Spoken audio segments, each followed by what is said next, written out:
Olá, estamos começando mais uma edição do programa Contraponto, falando hoje sobre o excesso de peso, a obesidade.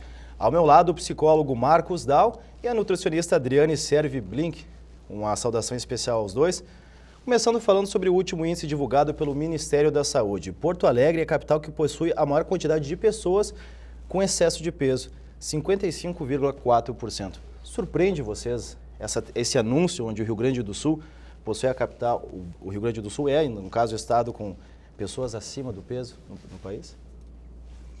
Então, a princípio, surpreende o número, né? Os 55%, quer dizer, mais da metade da população, né, em excesso de peso. Mas surpreende em parte, porque eu acho que era um resultado esperado dentro das condições de estilo de vida que a população, não só do Rio Grande do Sul, mas do Brasil, do mundo como um todo, vive, né, hoje.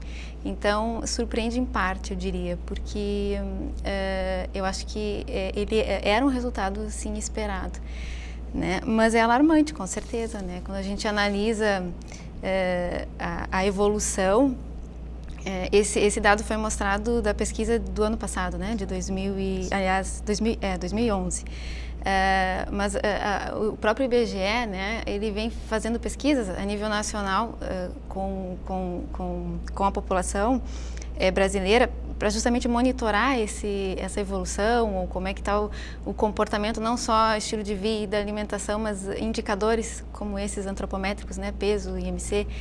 E desde a primeira, se não me engano, é 78, e de lá até agora, né, até a última, que foi a pesquisa do IBGE, foi a última em 2008, 2009, os números foram crescentes, né, eles vão crescendo ao longo dessas décadas, né. Para as pessoas em casa entenderem, como é que funciona essa questão do cálculo? Para as pessoas saberem que está acima do peso, que ele da questão da massa corporal, como é que funciona esse cálculo? O cálculo é chamado índice de massa corporal, que é um cálculo bem básico, né, simples. É o peso do indivíduo dividido pela altura ao quadrado.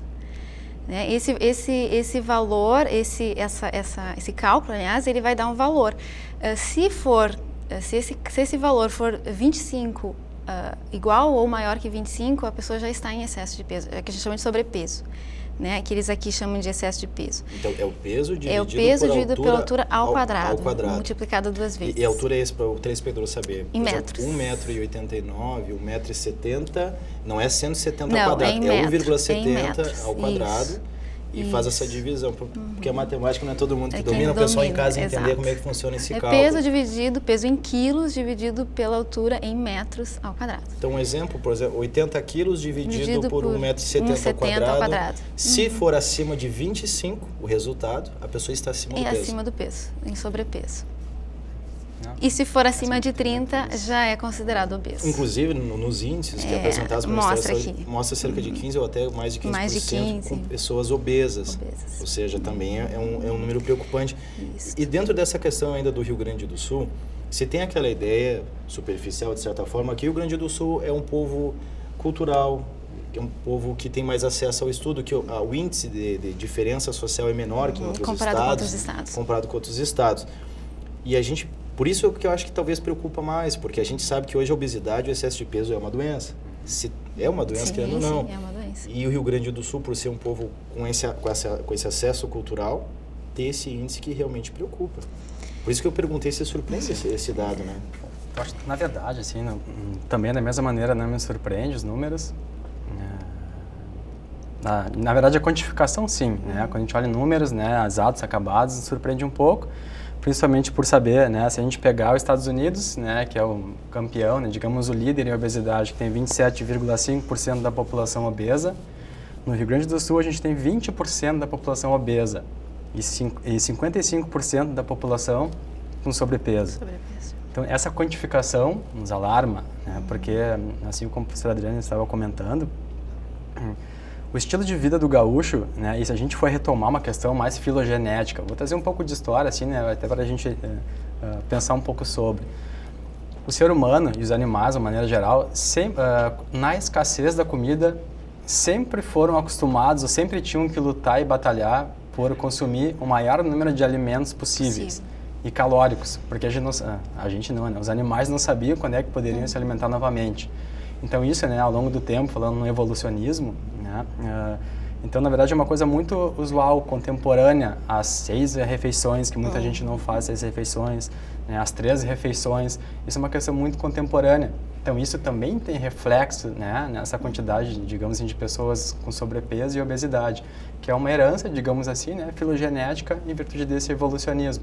Então, no primeiro momento, animais se alimentavam com bastante caloria, porque não sabiam quando é que se alimentar, e essas metragens, digamos assim, né, dos alimentos em si, se eu tentando um pouco mais na tua área, né, isso é muito contemporâneo, então a gente se acostumou a fazer mais alimentações, e isso tem reflexos, né, incide diretamente nessa proporção assim, de quantas pessoas, né, hoje em dia então, né, estão com sobrepeso e a obesidade.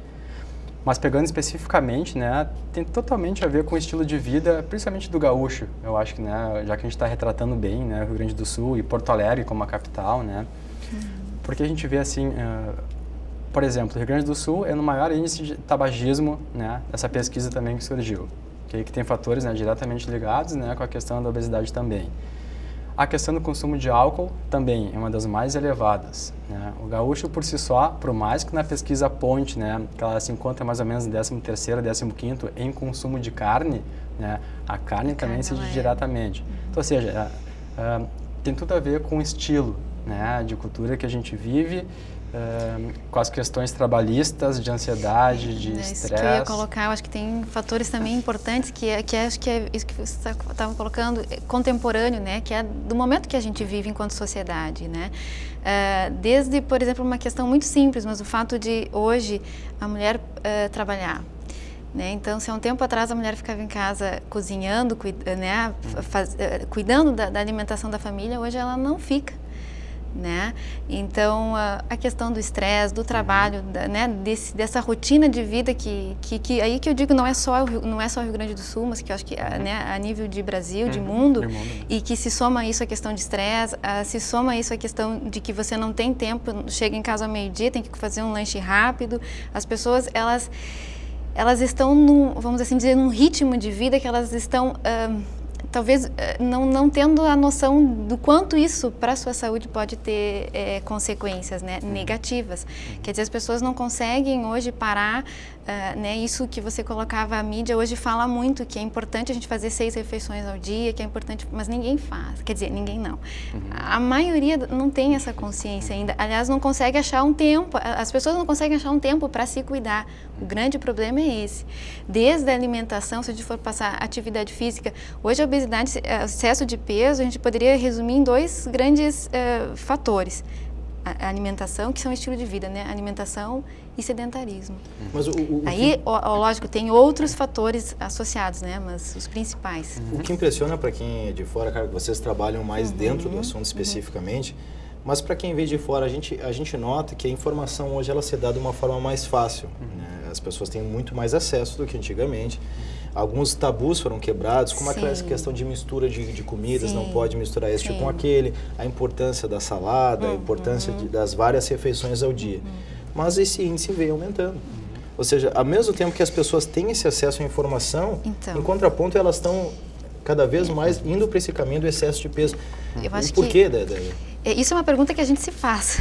O porquê disso? Isso é uma pergunta que a gente se faz enquanto justamente pesquisador, talvez, né, que trabalha com isso, é uma pergunta, porque e difícil de achar uma resposta, porque é muito do comportamento, eu acho, de cada um, né? O estilo de vida, ele tem relação com o comportamento e a alimentação, ela vai fazer parte do estilo de vida, e isso vem desde a infância. Então, são hábitos que às vezes é difícil de mudar porque vem desde a infância. E a gente nota que é um comportamento da maioria. Né? É, a maioria. Mas aí tem uma coisa importante, assim, que dentro disso, que talvez, além daquilo que eu falei, né, da mulher no mercado de trabalho, do próprio trabalho do dia a dia, a questão de estresse, menos tempo para a gente, né, se alimentar de forma adequada, ou ter mais tempo para isso. A questão da indústria de alimentos, eu acho que é um ponto bem importante, que não sei se responde ao todo esse porquê, porque a gente tem os dois lados, a gente tem a mídia, a mídia que eu digo tanto escrita, falada, quer dizer, a gente tem, né, a maioria das pessoas hoje sabe como tem que ser a alimentação saudável, mas por que elas não fazem? Né? Aí a gente tem a questão da indústria de alimento que hoje ela não está sendo a favor, ela não está favorável às políticas de promoção, né? Ela, de certa forma, ela tem vindo no sentido contrário. Se a gente for analisar hoje, por exemplo, um dos maiores vilões, né, é o refrigerante, né? Hoje, assim, um simples comparativo, um copo de suco natural, ele acaba sendo mais caro do que uma garrafa de refrigerante. Então, como é que tu lida com isso na prática? Porque a gente está trabalhando com alimentação, é difícil porque envolve a questão de hábito, e hábito não é fácil de mudar, que é comportamento, né, que o professor pode falar mais. E a questão socioeconômica, né? Não que a alimentação saudável seja mais cara, não é. É possível da gente fazer, é possível de se conseguir, né? Mas a gente tem essa questão da indústria, a propaganda de alimentos também, né? Que mexe muito, eu acho que a questão da criança, né? Do adolescente, assim, principalmente esse público, né? O público mais jovem. Então, eu acho que, sim, são vários fatores, né? Assim, não teria como a gente dizer o que está acontecendo, né? Acho que são vários fatores. Tanto que o próprio Ministério da Saúde, agora, em 2011, final de 2011, lançou um programa, né, de ações para combate às doenças crônicas, porque a obesidade ela faz parte do grupo de doenças crônicas. E aí se a gente for analisar o documento do Ministério da Saúde, a gente consegue perceber que eles encaram esse grupo de doenças e de certa forma estão, como é que eu poderia explicar, atacando de todos os lados, porque não tem um só. Então você tem que trabalhar a questão de promoção, políticas públicas, incentivo à prática de atividade física, alimentação saudável, a propaganda, né? A questão comportamental, a questão de conscientização, que eu acho que isso é o mais importante, né? Daqui a pouco as pessoas ainda não se conscientizaram, né, do quanto o estilo de vida é prejudicial para cada um. Em seguida, a gente vai voltar a falar sobre esse processo de conscientização e o comportamento das pessoas no próximo bloco, que fala hoje sobre a questão da obesidade, o excesso de peso. Nós já voltamos.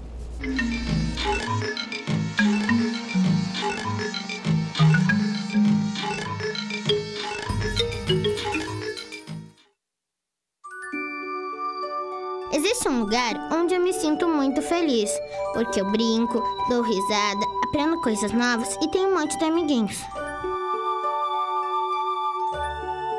Alguns contos de fadas são reais e precisam de você para traçar um final feliz. Entre em contato conosco e saiba como ajudar.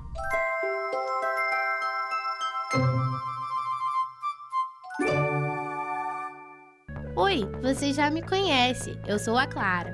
Já imaginou chegar na faculdade morrendo de sede e não ter água para beber? Ou chegar em casa louco por um banho e não poder tomar? Aposto que não seria legal. Água, para não acabar, devemos poupar.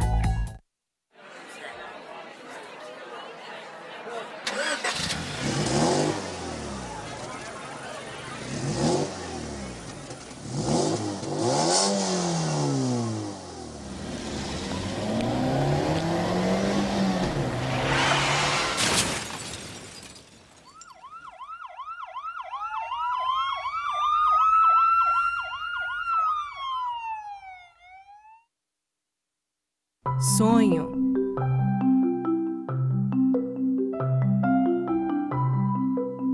Esperança. Realização.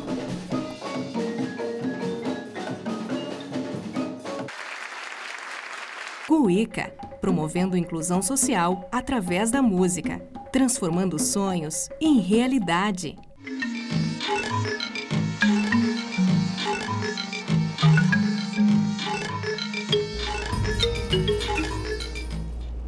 Voltamos com o segundo bloco do programa Contraponto, falando hoje sobre o excesso de peso, a obesidade, que segundo a Organização Mundial de Saúde já se tornou uma epidemia global. E falávamos no bloco anterior da questão comportamental. As pessoas têm muitas vezes acesso à informação, mas acabam não se comprometendo ou mudando este comportamento em busca de uma vida mais saudável, de uma alimentação. Por que, doutor? Por que esse comportamento, apesar da informação ser maior e talvez a facilidade com que se tem algumas coisas, esse número da questão da obesidade, excesso de peso, vem aumentando, que vocês mesmos disseram que não surpreendeu vocês? Então vamos lá, entendo isso é importante, né, a gente esclarecer alguns tópicos, alguns pontos, né. Primeiro assim, a gente tem um manual de transtorno psiquiátrico, né, a psiquiatria na verdade tem um manual, né, dos transtornos mentais, e a obesidade não está dentro, né, desses transtornos mentais, né, por exemplo, como a bulimia nervosa, anorexia nervosa, né, é uma condição médica, ok?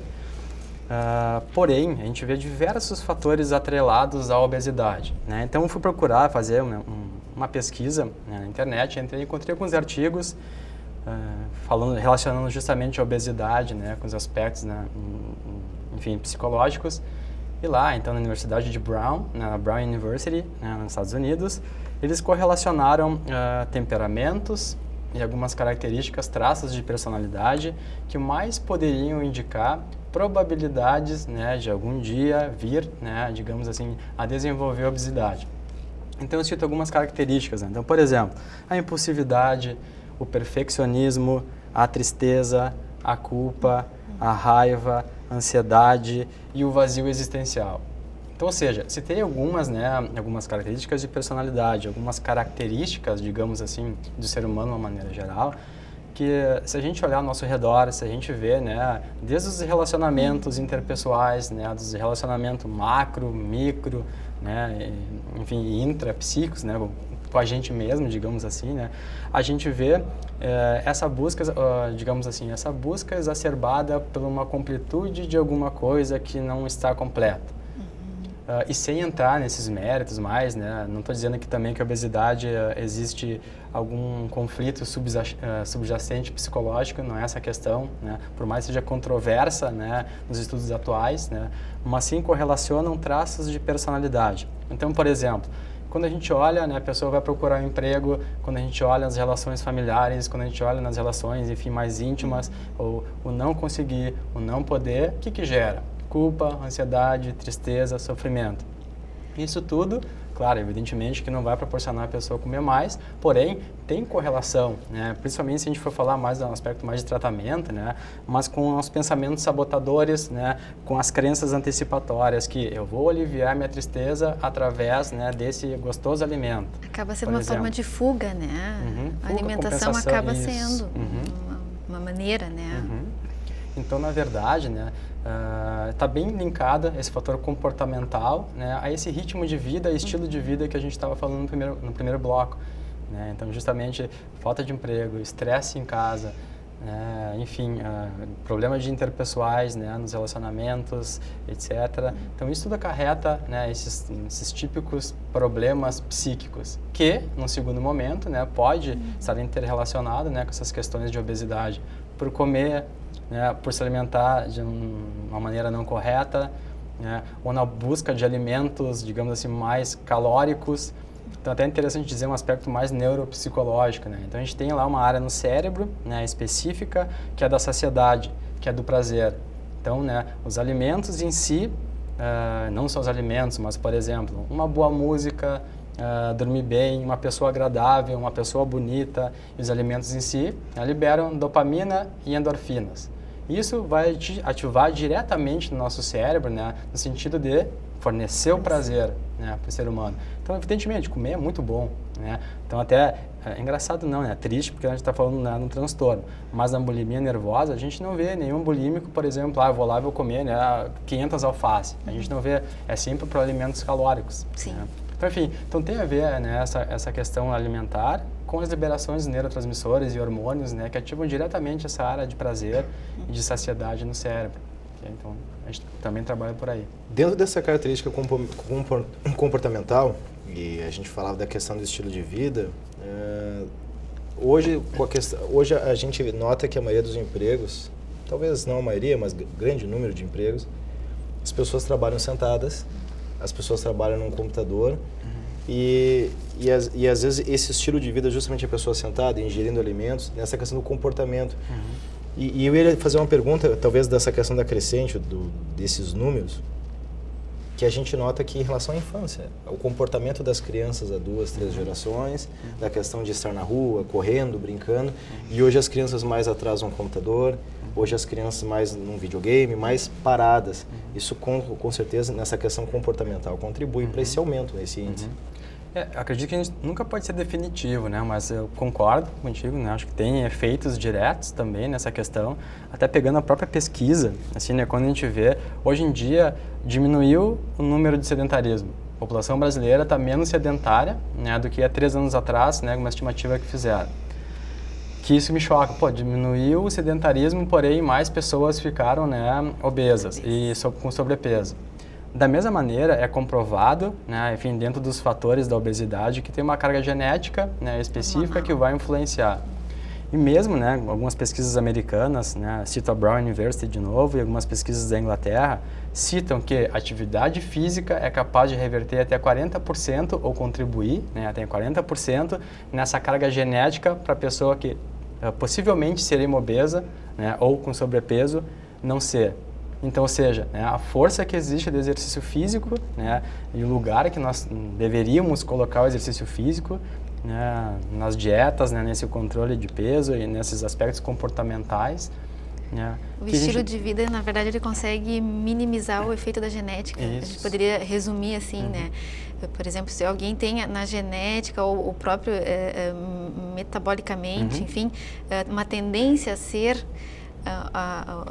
ter excesso de peso, quer dizer, com um estilo de vida adequado, né? Então, incluindo tudo isso que a gente estava falando, ele pode reduzir os efeitos dessa genética, né? Em relação ao Isso quebra até aquela ideia que a gente ouve, às vezes, de forma pitoresca na rua. Tu conhece os pais da figura e tu diz se vai ser ou não, se vai estar, como ela vai estar numa idade mais avançada. Mas a gente falava também na questão do intervalo, dentro dessa linha do comportamento e de influências, de como é que é o comportamento da indústria, do número de ofertas hoje, até mesmo dentro dessa questão do prazer, de alimentos mais prazerosos e talvez a questão do custo-benefício, ou seja, às vezes, como tu falaste, um refrigerante é mais barato que um suco natural. Então, como é que funciona essa relação do papel da indústria, nesse papel todo de conscientização? Então, aquilo que eu falava, a verdade, a indústria ela tem um papel importante, mas no sentido de ser um aliado na questão da alimentação saudável, né, vamos assim dizer. E hoje, talvez, o que a gente visualiza na prática é que ela ainda ela não está caminhando no mesmo ritmo, quer dizer, as políticas públicas, né, que são feitas no sentido de combater essas doenças crônicas, a propaganda, a indústria de alimento, ela ainda não está sendo favorável a isso, né?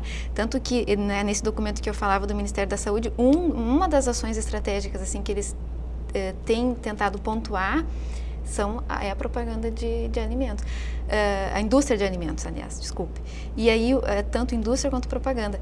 Para crianças, hoje já tem até uma política, enfim, para reduzir a propaganda, né, de alimentos, né, nos horários onde as crianças vão estar assistindo televisão, porque isso influencia, né? Então, tem vários estudos mostrando o quanto isso influencia, né?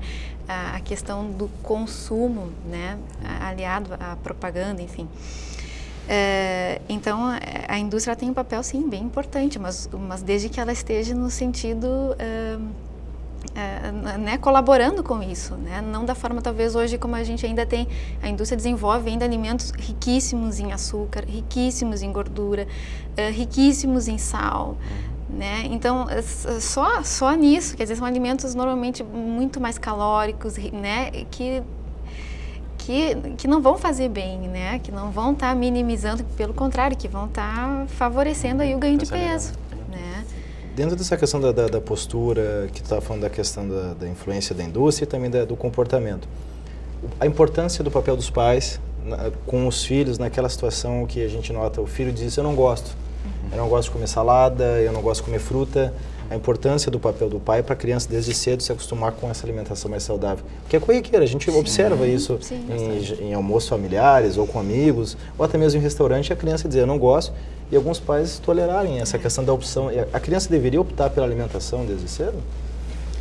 Então a gente volta nesse assunto, eu gosto muito de falar sobre isso, na verdade, né? Então a gente vê que é uma questão cultural, né, relativizando, uma questão familiar, né, enfim, de núcleo familiar, de cultura familiar, de sistema familiar. Então, ou seja, criança é criança, né? Então vamos pegar lá até os 4, 5 anos, 6 anos, né? Imagina, se a minha mãe perguntasse para mim, né, quando eu tivesse 3 anos, Marcos, o que tu quer comer? Salgadinho, refrigerante, né, bolachinha recheada, ou seja, né, por essa inundação midiática, né, porque as propagandas são lindas, maravilhosas, porque todos os meus amiguinhos costumam comer. Só que qual é o papel do pai?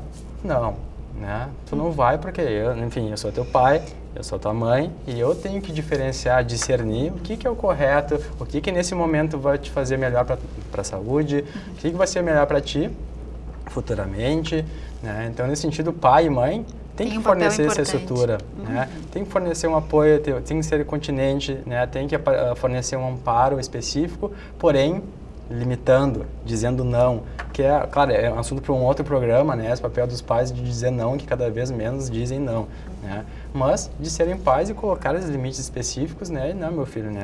Aqui em casa, nesse momento, a gente vai comer tais e tais alimentos, né? E uma coisa, pensando na questão de núcleo familiar que você falava antes, né? Então, hoje a gente, na verdade, as famílias brasileiras hoje elas estão acima do peso, né? Não é só adulto, mas é criança, é adolescente, é jovem, então todas as faixas etárias. E aí tem uma coisa importante que às vezes a gente vê muito na prática, né? Assim, às vezes a mãe vai levar a criança para consultar no nutricionista e ela quer que a criança emagreça, mas daqui a pouco a mãe já está acima do peso, o pai já está acima do peso, eles têm uma alimentação errada, mas a criança tem que... Que jeito? Né?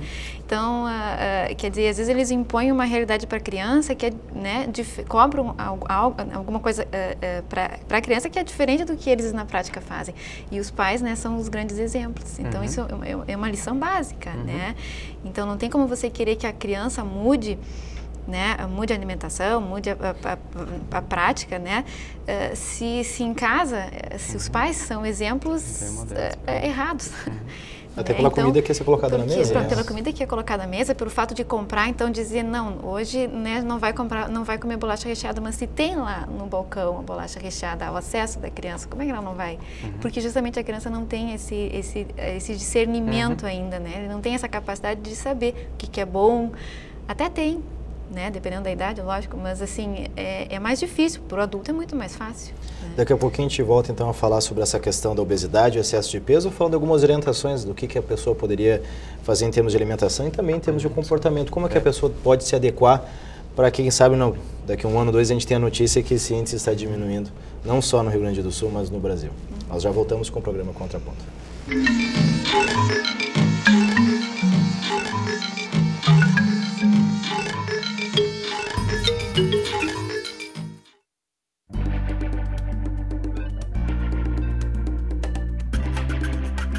Por princípio, não deixe luzes acesas. A luminosidade de que o mundo precisa é a clareza dos seres.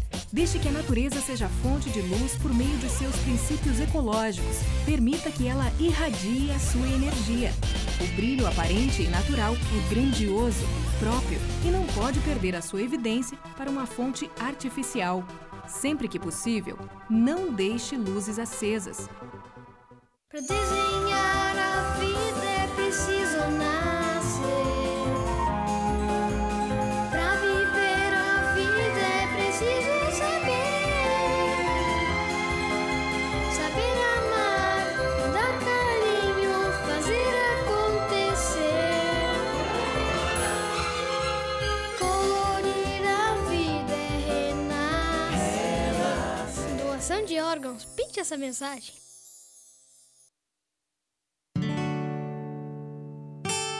O vento mudou de direção no Lar Acalanto. Agora, além de amparar crianças que convivem com o vírus HIV, a casa está acolhendo famílias e crianças que possuem doenças crônicas degenerativas.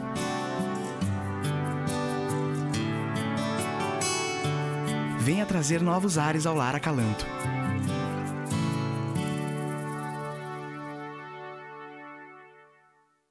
Desde que a gente nasce, um monte de gente ajuda a montar as peças da nossa vida.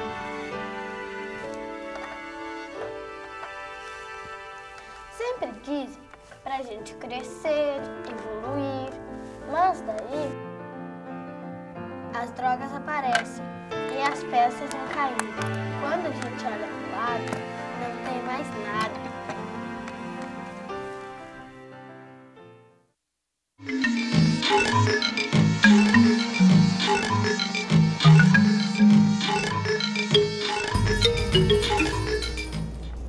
Voltamos com o último bloco do programa Contraponto, falando hoje sobre a questão da obesidade, o excesso de peso. Ao meu lado, o psicólogo Marcos Dal e a nutricionista Adriane Serve Blink, né? Tem uma trema no U, tem uma forma diferente de pronunciar. Nós falamos nos blocos anteriores sobre os índices, que a Porto Alegre é a capital do Brasil, com o maior índice de pessoas acima do peso, 55%, que é preocupante, algumas questões de comportamento, também algumas questões da indústria, de alimentos, como é que funciona. Perguntando agora, primeiramente, para a nutricionista Adriane, em que nível que as pessoas lhe procuram? Em que momento que as pessoas pedem uma orientação? Quando elas já estão muito acima do peso ou quando elas realmente querem se informar para não deixar chegar a uma situação preocupante? Em que ponto elas lhe procuram? Então, eu acho que é importante primeiro dizer que eu não trabalho com a clínica, né? Então, normalmente essas experiências que a gente tem é em supervisão de estágio. Mas eu não sei dizer em números, mas assim, com certeza, muito mais da metade, né, procuram numa situação já onde você já, além do excesso de peso, você já está com a pressão alta, já está com pré-diabetes, já está com problemas, né, ósseos, né, em decorrência do excesso de peso. Então, normalmente é quando já está num estágio, já, inclusive, muito mais difícil de tratar, né? Porque a pessoa, quando você está num estágio inicial, quer dizer, quando você está num excesso de peso, no sobrepeso, é muito mais fácil, né? Porque aí você consegue aos poucos, né? Quer dizer, com uma redução gradativa, mas pequena e gradativa, né? Mudanças pequenas e gradativas, fazer com que a pessoa consiga entrar num ritmo para perder peso. Agora, quando a pessoa está num excesso, num estágio já mais avançado, quer dizer, a obesidade, às vezes reduzir 1 quilo, 2 quilos por mês é algo que praticamente para a pessoa não vai notar, para ela é muito pouco. E aí você conseguir mais do que isso é muito mais trabalhoso, né? Então o ideal justamente seria o contrário, né? Que as pessoas conseguissem se conscientizar, tomar ciência, né? Do problema que é o excesso de peso, do problema que isso pode estar gerando para a sua saúde antes, né? Antes de adoecer. Porque normalmente elas nos procuram quando elas já estão doentes, né? Não só doentes por conta da obesidade, mas por conta de outras doenças que surgiram em decorrência, né, da obesidade. A gente sabe que o excesso de peso ele pode ocasionar várias doenças, entre elas doenças do coração, hipertensão, até mesmo infertilidade, doenças no fígado, colesterol, diabetes. Mas a gente sabe também que pessoas acima do peso muitas vezes sofrem uma espécie de preconceito que é o bullying. Como é que funciona essa questão das pessoas que têm esse problema todo, além do excesso de peso, alguns problemas orgânicos, tem dessa questão da rejeição, às vezes um preconceito perante a sociedade, ou seja, isso afeta ainda mais o psicológico da pessoa, né? Afeta bastante. Então, na verdade, assim, tentar esclarecer assim, de alguns vértices, né, de procura, né, até de encaminhamento, assim, né, para atendimento, enfim, né, para tratamento da obesidade. Normalmente as pessoas aparecem, né, autoestima baixa, né, deprimidas, envolvidas, né, o fator tristeza, ou extremamente ansiosas, né, porque na verdade uma pessoa obesa ou com sobrepeso, ela é funcional, né, na maioria das vezes. Ela consegue fazer as atividades diárias, né, vai trabalhar, volta do trabalho, ok, mas ela muitas vezes pode sentir rejeição num ônibus, né, rejeição, amiguinhos do filho ou colegas de trabalho, ou, enfim, né, alguns exemplos só para a gente, né, ilustrar um pouco. Porém, a incidência maior é humor, né, ou seja, né, triste, né, deprimido e ansiedade, okay, né, que está envolvido com autoestima baixa. Então, por exemplo, é um assunto, né, vasto, assim, tentar, né, resumir em poucas palavras, assim. Então, por exemplo, em consultório, né, é legal, importante esclarecer também, né, que é um trabalho interdisciplinar, né, multidisciplinar e interdisciplinar, que envolve o médico, envolve o nutricionista, envolve o educador físico, né, e envolve o psicólogo.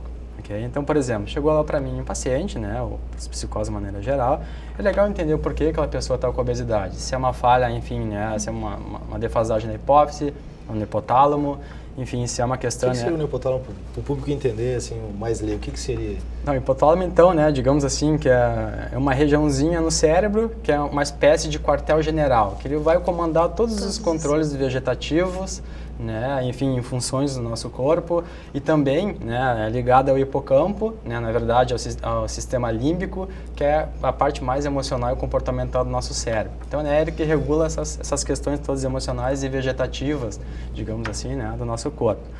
Então, sabendo de onde é, né, que origem que é, seja ela, né, não origem, mas fatores desencadeantes psicológicos, orgânicos ou genéticos, né, a gente dá um encaminhamento. Então, alguns fatores só para o pessoal que está em casa, né, pensar.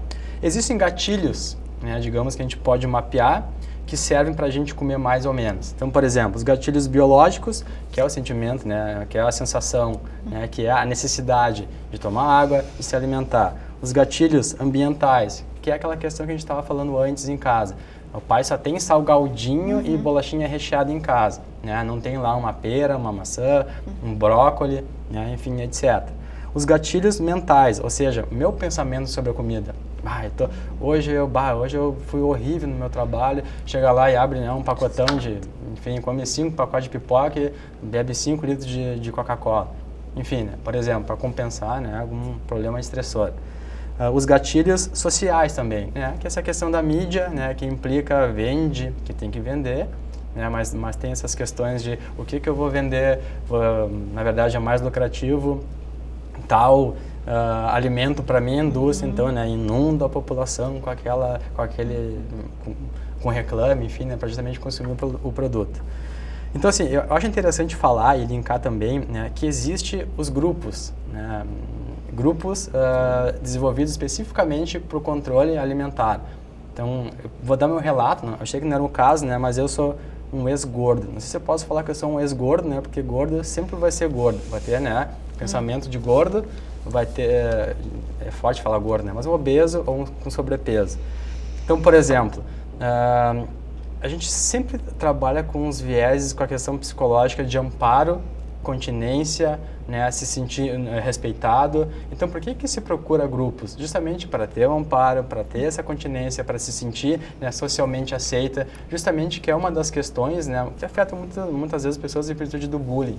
Então, em grupos alimentares, né, as pessoas trocam suas experiências, vê que o meu problema pode ser o mesmo problema seu, o mesmo problema, né, da Diane. Então, a gente começa a ver, e que formas tu achou, né, para combater teu problema?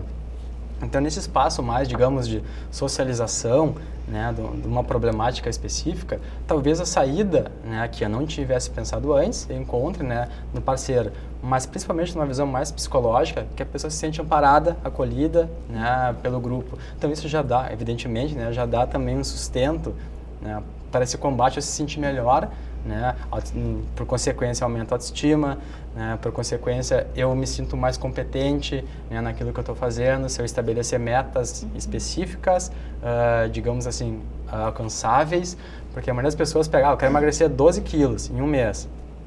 A probabilidade de se frustrar é muito grande. Então, ou seja, né, trabalhar diante das realidades, estabelecimento de metas, a gente consegue, né, e a pessoa vai se sentindo competente, né, com o passar da dieta. Perfeito. E Adriane, além dessa questão interessante que o doutor falasse, da questão do acompanhamento psicológico, do educador físico, dentro dessa questão, além disso tudo que é importante, nos minutos finais, instantes finais do programa, eu gostaria que tu falasse o que seria então essa alimentação ideal no dia a dia, e dentro das alimentações principais, que a gente tem a ideia que é o almoço e a janta, qual seria a proporção ideal em termos de carboidratos, vegetais, salada, proteína, que seria a carne? Qual seria a recomendação ideal para essas pessoas? Eu acho que uma coisa assim, importante é isso, tanto para que as pessoas que não estão num processo de redução de peso, mesmo quem está, né? A primeira estratégia, a primeira orientação que a gente faz é a pessoa tentar se alimentar, que a gente fala de 3 em 3 horas, né? Ou pelo menos fazer 6 refeições ao dia.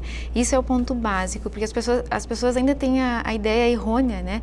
De que fazer café, almoço e janta, reduzindo as quantidades ali, né? Elas vão conseguir reduzir peso. E pelo contrário, a gente tem que estar fornecendo alimentação, né? Para o organismo, inclusive para o sistema nervoso central, para que ele se mantenha mantenha sempre num equilíbrio, né? Então, eu não posso ter horas do dia que eu estou super alimentado e horas do dia que eu estou, né, que o organismo já está sentindo falta, né, dos nutrientes. E aí ele começa a lançar mão. Bom, aí vem bioquímica, né, que não acho que reações metabólicas que eu acho que não vem ao caso. Então, o importante é fracionar as refeições. A regra, uma das, né, que a gente fala, a regra de 3 em 3 horas, ou que pelo menos no meio da manhã, que a gente faça o café da manhã, que a gente faça o lanche no meio da manhã, que normalmente nesse lanche a gente indica uma fruta, que é o horário ideal do dia para poder lembrar que tem que consumir uma fruta, né? Que no almoço a pessoa possa almoçar, e aí tem duas, falando na questão de prato, né? Uma dica é não repetir. Então, às vezes a pessoa tem que realmente trabalhar isso, e isso é hábito, na verdade. Assim como ela se habituou a um dia passar a repetir, ela vai ter que se habituar a não mais repetir, se servir uma vez só. Ter a noção do tamanho da sua fome, né? Porque às vezes muito se come, às vezes não por fome, mas pela ansiedade, né? Mastigar devagar, né? Até aquilo que o professor Marcos falava, né? O cérebro comanda, então às vezes a pessoa come com tão rápido que o cérebro a mensagem nem chegou lá no sistema nervoso ainda, tem né? 30 segundinhos, então só para... Então a noção de prato é importante, assim, aquela ideia, né? Dividir o prato ao meio, né? 50% do prato tem que ser de salada, né? Isso é cozida. O feijão e arroz é 50% salada, então cozida ou crua, e o restante divido entre o arroz e feijão e uma porção de carne. Né? Uma porção de carne e o arroz e feijão. O arroz e feijão é uma outra coisa assim, que a gente esquece, né? Hoje, com essa questão da indústria de alimentos, as pessoas acabam não fazendo mais uso, e é um prato, uma alimentação saudável, né? Continuando, então, à tarde, pelo menos 1 ou, se possível, 2 lanches, né? Dependendo do horário que a pessoa vai fazer a janta. Se a janta for mais tarde, então dá para fazer ainda 2 lanches ou pelo menos 1. A janta, né? Normalmente menor do que foi o almoço. Então, a pessoa tem que ter essa consciência que conforme o dia vai, né, conforme vai passando o dia, ela tem que diminuir a ingestão alimentar, né? Essa é um dos princípios básicos que a gente tem, né? Para não dizer regra, pensar em princípios, porque a partir daí a gente consegue. Ter essa questão de conscientização, disciplina e alimentação, procurar também, por que não, e é necessário acompanhamento psicológico, educador físico também, para se manter informado, para a pessoa ter orientação e principalmente ter disciplina.